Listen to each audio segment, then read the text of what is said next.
Let's commence the press conference, please. Please, could the photographers finish their work, and please take your seats. Thank you very much. Hi, good morning.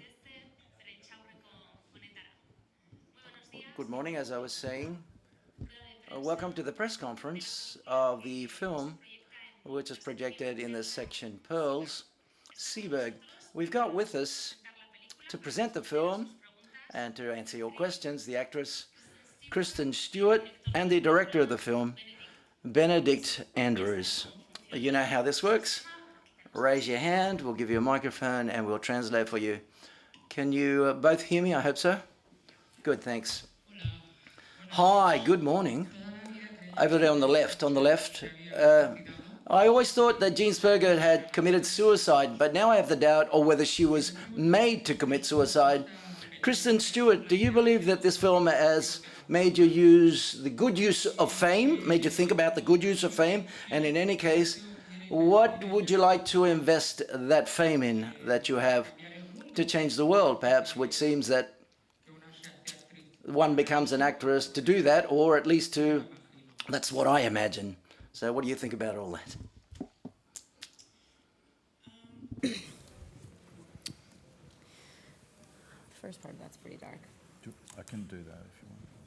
I mean, you can take maybe the first one. Yeah. Okay, so I just before Kristen answers that more specific question, in terms of the openness of the question regarding Jean Seberg's suicide, after her suicide, her ex-husband Romain Gary said the FBI killed Jean Seberg.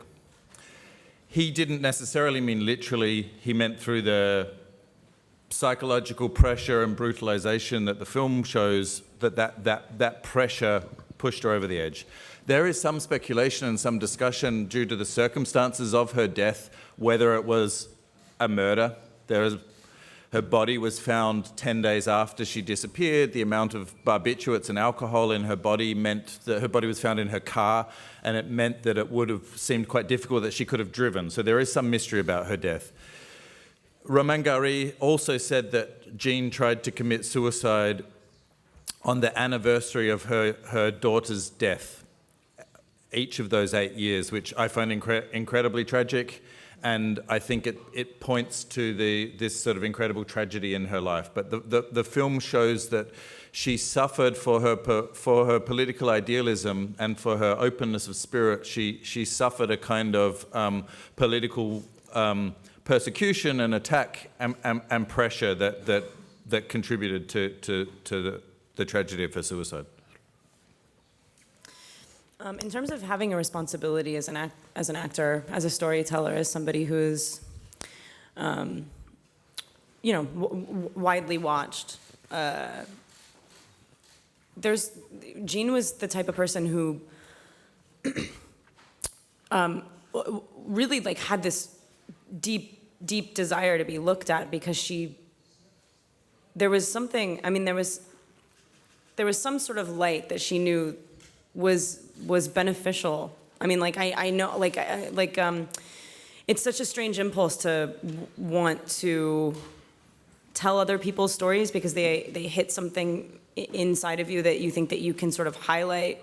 And I think she was always drawn to stories that bridged gaps and made people feel closer to each other rather than further away. And I think that seeped into her growth in the way that she related to people, and her politics and her dreams and aspirations all coincided with being like a really, unfortunately wasn't able to know her, but you can tell that she's a good person. I think in all the ways in which I relate to other people, whether it's how I choose projects, align myself with other creative minds, or to be more specific, vote, or even have conversations with press that are then,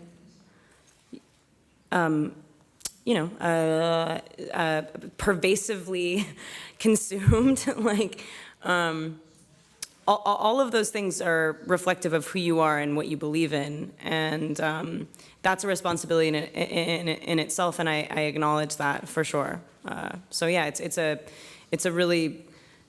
wonderful position to be in, to be able to share yourself and become as close to sort of like minds as you possibly can. So I feel really lucky for that in the same way that she did, and that can also take a toll, obviously, because everyone doesn't feel the same way about everything, especially in such a sort of polarized climate that we live in now. And yeah, to sort of have the gusto and the commitment to the things that you believe in is not the easiest thing, but again, it's like it's just such a, I mean, it's just such a wonderfully privileged place to be. Yeah. Hola, buenos días. Hi, good morning. I would like to congratulate the director for making a film which is right adjusted in time vis-a-vis films that are excessively long at times. But the question for the director is, this film talks about how a government, defended by certain laws, can destroy a person or several people. How do you think this film can talk to us in the present day, and especially to the younger people, attracted by the presence of Kristen in the cast? These things will continue to occur nowadays and continue to happen in the future with governments that act in that way. Thank you very much. In the period that the film depicts in the late 1960s, America is a turbulent time. The country feels like it's at war with itself. I think that feels very familiar at the moment. But in the movie, we see in its kind of infancy, or in a kind of analog form, the surveillance culture we now live in its kind of very micro form. So I think in the movie we see so many aspects of our culture in a kind of petri dish. We see the DNA of what will grow up to be our culture now, both in terms of the use of surveillance as a tool to invade private lives, to obtain and to manufacture information that can be used as a weapon against political activists and against dissidents, how a state can use the machinery of surveillance to destroy activism and dissidents. And in a way that the film, in looking at this, the psychological cost and the emotional cost of that, very, very close up on Jean, but also on the young FBI agent Jack, and on the activist Hakim Jamal and his wife Dorothy and their community. In looking at that, we see in a way now what we can all, like that, be pulled into. That the recording equipment that is used in the movie, we see the effort needed to put that into look at somebody's life. Now we all carry that around on our phones and our cameras, and that mechanism can be suddenly turned against us by a repressive state at any moment. And I think in looking at Jean's story, we also see how the power of celebrity, but also the use of kind of public activism can be seen as a threat to the state. The FBI character says, "I don't want my girls reading that it's hip to hang out with revolutionaries," and how that kind of discourse is kind of controlled and managed by the state. We also see in the movie, particularly through Vince Vaughn's character, the kind of manufacturing of what we would now call fake news, when they create this story about Jean in order to destroy her. And that idea that the media and the whole cultural situation is engaged in a war, and we need to know how to sift through that, and we need to know how to look for truth in that, and we need to know how Jean does at her press conference to speak truth to power. Hello, hi. Congratulations to you both, first of all. The movie brings up briefly how the actress gets severely injured because of the recklessness of the director. So I was wondering, how do you usually deal in this project or any other project with this kind of relationship? Do you ever worry that you're gonna get traumatized by a reckless director, or you're gonna traumatize someone if you're not careful? Just throw things at me. It wasn't even an accident. I was like, oh, I mean, okay, I'm not like joking. Sometimes things don't translate. Everyone's like, yeah, one of the most beautiful things as a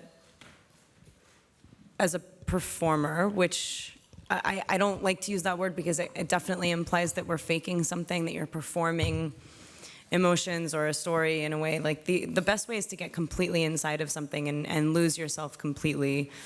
But the only way to do that really properly is to have somebody in charge. And so it's a risky business. You have to choose well. You have to subject yourself completely to a subject and to an environment and a set of causes that are being held really preciously by another person. It's really, in my experience, the only way that something truly singular and honest and worthwhile happens. It's yeah, you know, as an actor, you try and step in and protect yourself or control anything in any way. It usually, hurts the cause. You can do like an immense amount of preparation if you want. You can really put yourself in the right position in order to know that you've done what you can to succeed. But at the end of the day, like I find that the most dangerous, really fulfilling and rewarding experiences come from giving yourself fully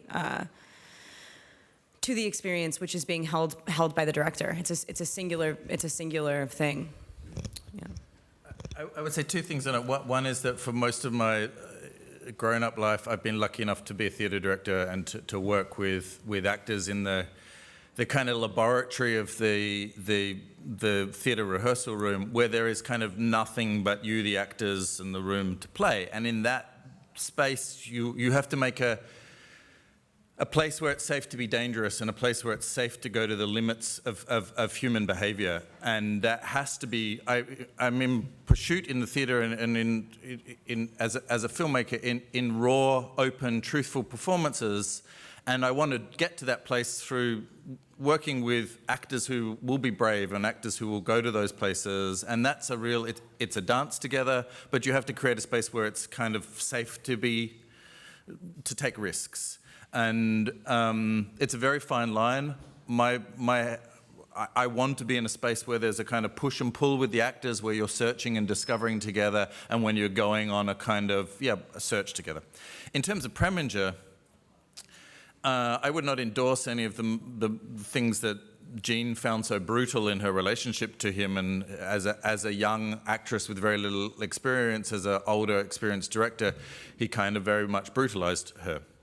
In terms of his use of that shot from the accident that happened on the set, he didn't want that accident to happen, but in that moment, he had the best reaction. He had the shot. And that ruthlessness is also part of a director, and especially in film. And like, the director has to have that ruthlessness to go, that's the shot I got. But, you got to get it. Yeah.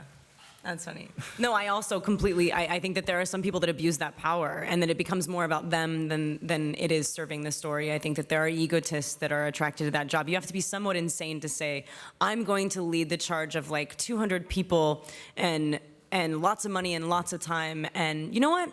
At the end of the day, it's my choice, all of it. It's like, it's a very presumptuous position to take, but the only way that you can do that is with sort of like insane gall, and that's when people make good movies. And I, like he said, totally don't endorse the abuse of young women in film, but at the same time, sometimes magic happens and it hurts, and okay. Yeah. Hi, good morning. Hi, good morning. I would like to ask Kristen. Hang on. I'd like to ask Kristen Stewart, how did you document and study your character? Jean Seberg, what most surprised you? What details were the ones that you most talked about with the director vis-a-vis her life and what the story is told in the film? But what's most surprised you about the character of Jean Seberg when you did all the previous documentation and all the study to portray the character? I think if the question's about what surprised me about this whole experience and getting to know her as intimately as I could is how unintimately she's known in the public, but how coveted she is. I mean, in the realm of cinema, she's a legend, she's an icon, yet it is not like a foundationally known thing that she was so completely harpooned and in such a violent way. And so her ultimate eventuality, the way that her life sort of unfolded, I think is the most interesting thing about her. And I was just continuously shocked to be involved in something that was shedding light on such an unknown story. Because both of us, I knew Jean Seberg purely and only from Breathless, and then I think that's weird. Sorry, I can just hear myself speaking, which is strange. But yeah, I think what surprised me most was my first impression of her being the most alive it possibly could be, just the most present and honest and sort of ricocheting honesty that she had in Breathless that was really formative in that time. I'm not a cinephile by any means, but that performance was defining, and people really connect to it, and it's something that still is just an iconic performance, and the ways in which she was impulsive and daring were stripped of her so completely by the end of not only her life, but in the way that we're able to see her life. Her performances became sort of remote and dulled in a way that was really vulnerable and beautiful to watch, but at the same time, really only substantiated by the knowledge that we have now, which is she was being stolen from. And so therefore she didn't have as much to give at the end of her life as much as she had a lot to protect. And that protection was beautiful to watch, but now that we know exactly why and all the inner workings of her life have sort of come to light, I think the most surprising thing was definitely having my image of her and my sort of idealized view of this person dismantled by the truth of the attacks that she sort of had to endure throughout her life by the U.S. government. Right, that was. Hola, ¿qué tal? Buenos días. Hi, good. Direct for the director, one for the director, another one for Kristen Stewart for the director. I'd like to know whether you could go further in depth about this FBI agent who goes to the other side, is like a sort of Edward Snowden. And I think it's very interesting that Hollywood continues to show these types of characters, which is glorifying them when, unfortunately, the reality is Obama persecuted him. The figure that's glorified in films, but in reality is a lie because the government persecutes them. So therefore, Kristen Stewart, could you tell us in the film, you said that the revolution needs stars. I think that's one of the quotes. What would be your revolution? Feminism or sexual diversity? In terms of the Jack character, I by no means want to glorify any aspect of the surveillance machine, and by showing what I wanted to show with him was a young soldier who is in a dirty war, who doesn't realize the dirty war that he's involved in, around him by showing the way the Vince Vaughn character works and the way the Colin Meaney character works and the way that room of men works. I wanted to show the kind of persuasive and insidious power of a repressive government machine. We pull one character out who is he's a fictional character. But what I wanted to show by having him become this kind of whistleblower, albeit in a very private way, he shows that to Jean. But a character who has a moral crisis by realizing the damage that he's doing to someone else. So that we, on the one hand, we show this machine very, very brutally working against Jean. We show both perspectives in a way. We show the effect on her, but we also show the mechanism of the watcher. And this is what interests me very much. In a story that is about an actress, someone who is used to living in the public eye, someone who is used to showing their most private life in public, to explore the question of voyeurism from both sides. So in that, we needed to then show the person who was watching. And I didn't want him to only become a sick, obsessive voyeur. I wanted, through his contact with watching this woman break, that made a change in him.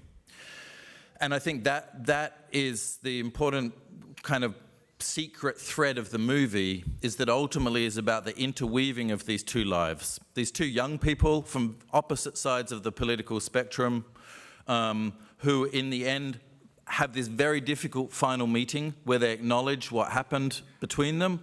They also try to start to acknowledge their place in the bigger picture, and the other damage around them. But I was very interested in this meeting between these two strangers who've been on opposite sides of a dirty war. But in no way did I want to glorify or show. We don't know what happens to him either, so we don't know what his. We see the other guys in the FBI starting to turn against him very hard as well, and I suspect there is no career for him. And it's interesting to me to show someone from the right starting to undergo a political change, and imagine what that means for that character in the 1970s.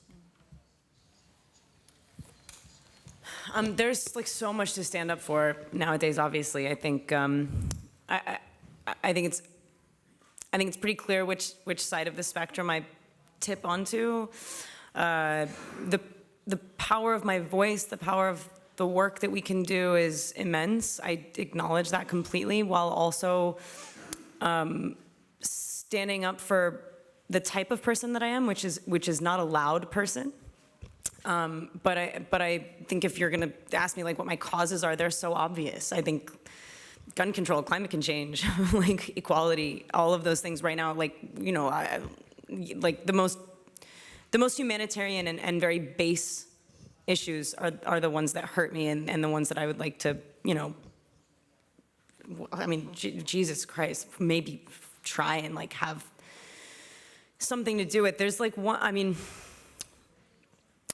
I think my feminism is I wear it like a second skin. I think that's pretty obvious. I think the movie that I want to make is really confronting, and it's called Chronology of Water. It's an adaptation of a memoir that I think is one of the most jarring and really one of the first honest coming of age stories, and then further than that, one of the most honest self-realized female stories that I've ever read, and it's all true, and it's just devastatingly gorgeous. And I think probably going to be like, if I make it true to my own perspective, quite difficult for people to watch that don't support that sort of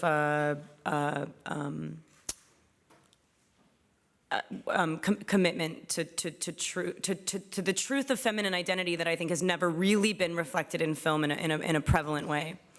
There's like and then in terms of like making those affecting change and whatever, I'm never going to be standing on a soapbox screaming at people, but I think that I wear my politics pretty clearly. And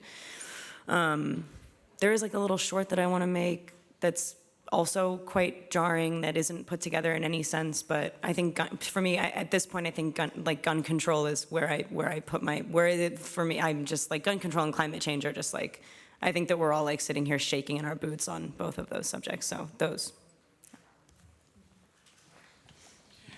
Sí, enhorabuena a los dos. Hi, congratulations. Congratulations for this interesting and an interesting film, intense and interesting film. I wanted to say two things. This woman, activist, political activist, free, and uses her fame for her political ideals and commitments.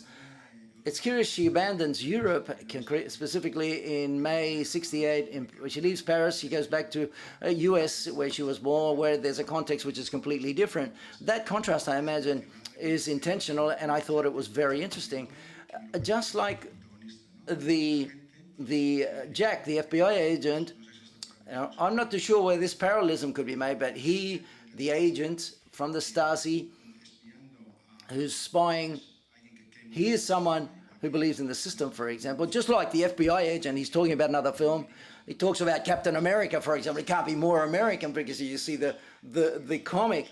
I think those aspects are really well defined. But all of a sudden, when he finds out what this woman's doing, she's managing with her activism to filter into those people and change things. So my question is the following: was that intentional? That parallelism with the life of the others, that is, say, a person who believes in the system, and all of a sudden he discovers another possible world that is possible. He sees that something that has to be criticized. This character, for example, that are in the system are going to continue, but he changes to a certain extent. May '68 in America, and then this parallelism with the character of Jack. I'm not too sure whether you see whether those parallelisms exist.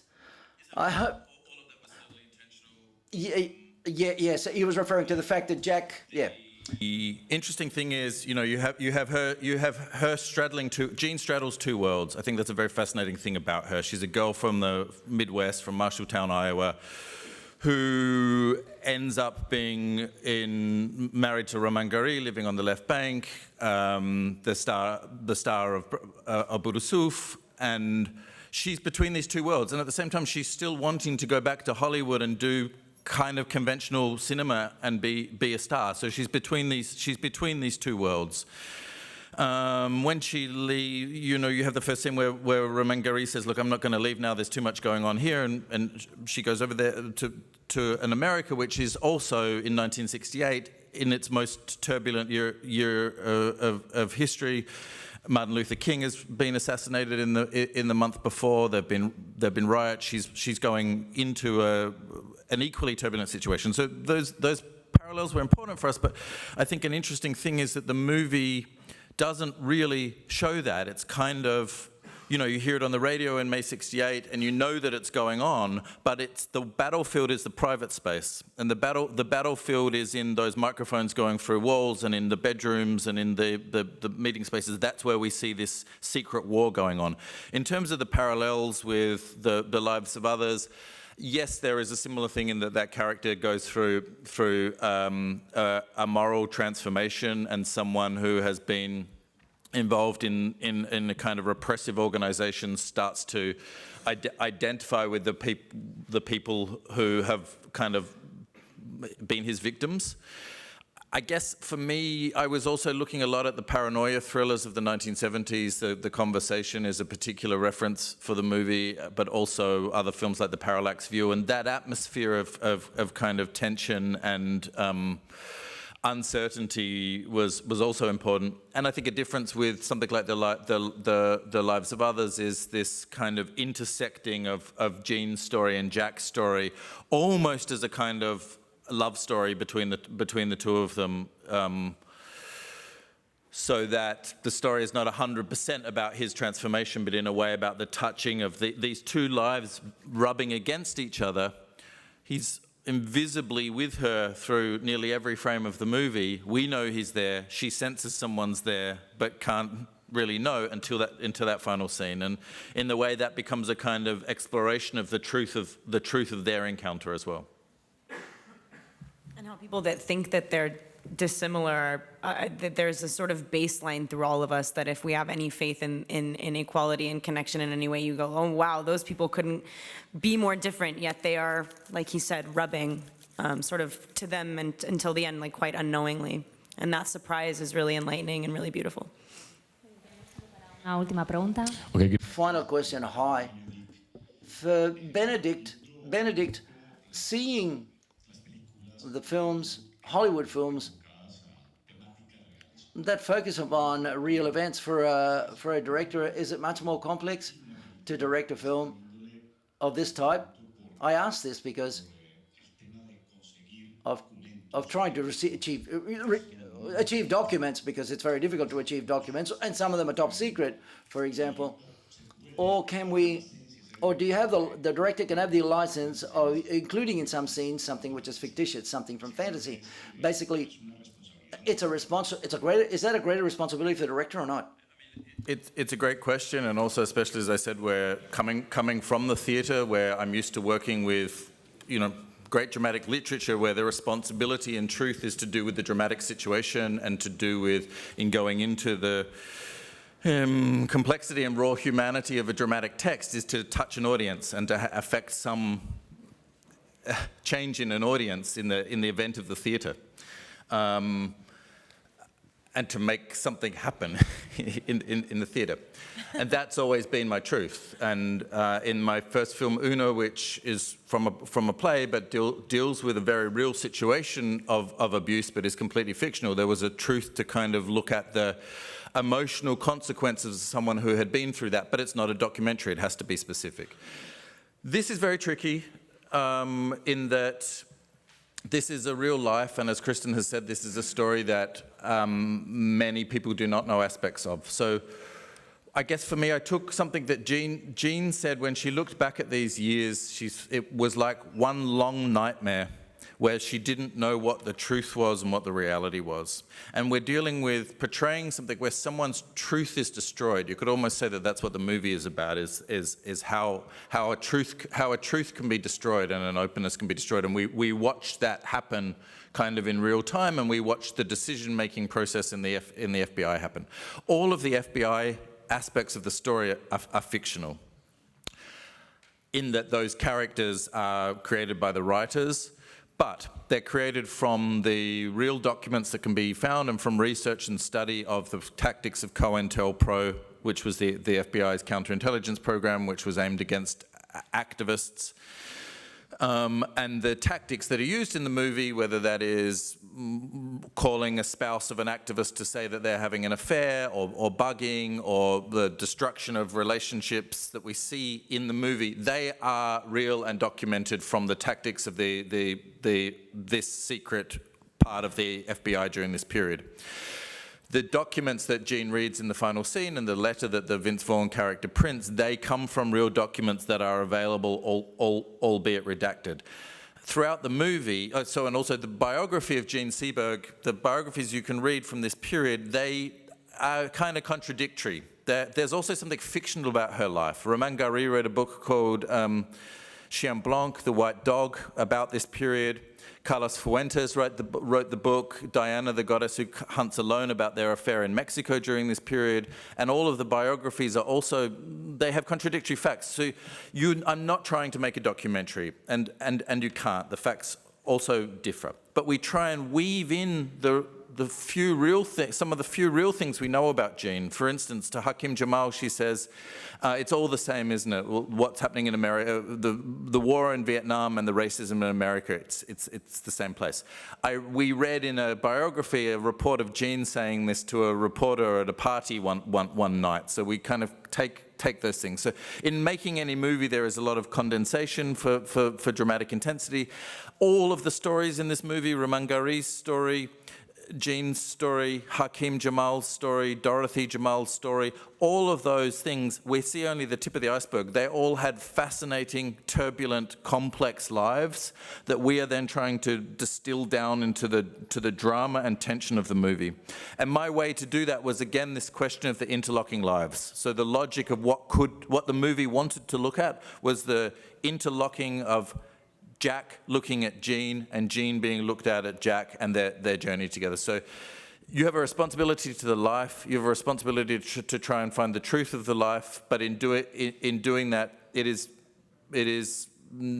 no such thing as a complete story anyway. So you have to decide what to distill down and focus also for the kind of dramatic tension of the story. Bueno, muchísimas gracias por esta... Thank you very much for this interesting press conference. Thank you, Benedict Andrews, the director, and Kristen Stewart, the actress. Thank you very much to all of you. Cheers.